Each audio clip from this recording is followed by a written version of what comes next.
Selamat sore Ibu, perkenalkan nama saya Michelle Glebo Fapesiwarisa.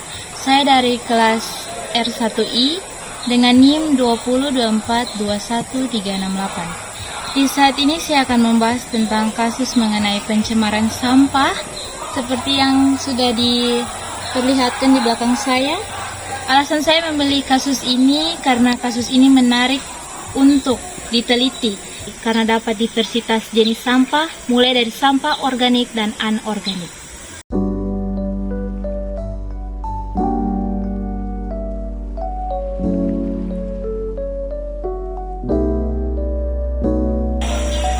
Ada juga dampak yang ditimbulkan oleh pencemaran sampah ini. Memiliki dampak yang sangat luas dan serius, baik bagi lingkungan maupun kesehatan manusia. Dampak bagi lingkungan atau konsekuensinya yaitu pencemaran tanah. Sampah yang tidak terurai dapat mencemari tanah, menghambat pertumbuhan tanaman. Contohnya seperti tanaman keladi saya yang gagal akibat pencemaran sampah yang dapat merusak ekosistem tanah. Yang kedua, pencemaran air. Sampah plastik dapat mencemari telaga. Hal ini menyebabkan kematian pada hewan di air, merusak ekosistem perairan, dan mengurangi kualitas air bersih. Ada juga dampak bagi kesehatan, yaitu menyebabkan adanya penyakit seperti diare, kolera, dan demam berdarah, serta ada juga penyakit gangguan pernapasan karena polusi udara akibat pembakaran sampah dapat menyebabkan gangguan pernapasan seperti asma dan penyakit paru-paru lainnya. Waktu kejadian pembuangan sampah ini sering terjadi dengan jangka waktu yang panjang secara terus-menerus, dan pihak yang terlibat yaitu orang dapur, serta siswa yang sementara melakukan tes atau pendidikan di saat ini. Di saat ini saya akan menganalisis penyebab pencemaran sampah. Yang pertama, kurangnya kesadaran dari siswa-siswa akan pentingnya pengelolaan sampah, dan yang kedua, keterbatasan fasilitas pengelolaan sampah. Dan yang ketiga, kurangnya tempat pembuangan sampah yang memadai. Perumusan solusi yaitu harus meningkatkan kesadaran serta menyediakan fasilitas pengelolaan sampah yang memadai. Di saat ini saya akan menjelaskan tentang pandangan Kristiani mengenai penciptaan dan tanggung jawab manusia terhadap alam dapat diterapkan dalam kasus ini, yaitu pencemaran sampah.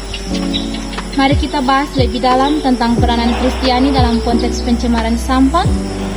Agama Kristen mengajarkan bahwa manusia diciptakan sebagai pengelola alam semesta.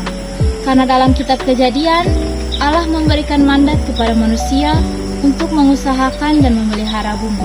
Ini berarti manusia memiliki tanggung jawab moral untuk menjaga dan melestarikan lingkungan semua ciptaan Tuhan. Penerapan dalam konteks pencemaran sampah ada prinsip-prinsip Kristiani.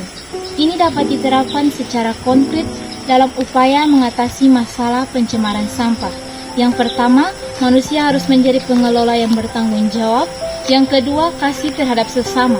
Karena akibat pencemaran sampah tersebut dapat menyebabkan berbagai penyakit, terutama bagi saya yang mempunyai tempat tinggal di sini. Ayat Alkitab yang saya pilih mengenai kasus ini yaitu Kejadian 2 ayat 15. Ayat ini berbunyi, Tuhan Allah mengambil manusia itu dan menempatkannya dalam Taman Eden untuk mengusahakan dan menjaganya. Makna ayat ini dalam konteks pencemaran dan lingkungan, ayat ini memberikan beberapa pemahaman penting mengenai hubungan manusia dengan alam, khususnya dalam konteks pencemaran lingkungan. Yang pertama, mandat untuk mengelola, karena manusia diberi mandat oleh Tuhan untuk mengelola Taman Eden. Ini berarti manusia memiliki tanggung jawab untuk menjaga dan merawat alam semesta. Yang kedua, hubungan harmonis. Taman Eden digambarkan sebagai tempat yang indah dan harmonis.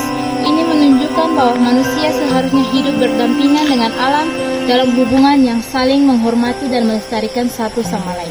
Beberapa nasihat-nasihat yang akan saya sampaikan. Yang pertama, ingatlah bahwa kita adalah bagian dari ciptaan Tuhan. Setiap makhluk hidup termasuk manusia adalah bagian tak terpisahkan dari alam semesta. Dengan membuang sampah sembarangan, kita merusak keseimbangan alam dan merugikan makhluk hidup lainnya. Yang kedua, cintailah sesamamu manusia, karena membuang sampah sembarangan dapat mencemari lingkungan dan membahayakan kesehatan orang lain, terutama mereka yang tinggal sekitar pembuangan sampah, sama seperti diri saya sendiri. Karena tindakan ini bertentangan dengan ajaran Yesus, untuk mengasihi sesama. Yang ketiga, jadilah contoh yang baik. Sebagai orang Kristen, kita dipanggil untuk menjadi terang dunia. Maka dari itu, mari tunjukkan kasih kita kepada Tuhan dan sesama dengan menjaga kebersihan lingkungan. Kesimpulan, membuang sampah sembarangan bukan hanya masalah kebersihan, tetapi juga masalah moral. Sebagai orang Kristen, kita memiliki tanggung jawab untuk menjaga ciptaan Tuhan dan memberikan teladan yang baik bagi orang lain. Mari kita wujudkan komitmen kita untuk menjaga lingkungan dengan tindakan nyata. Sekian dan terima kasih.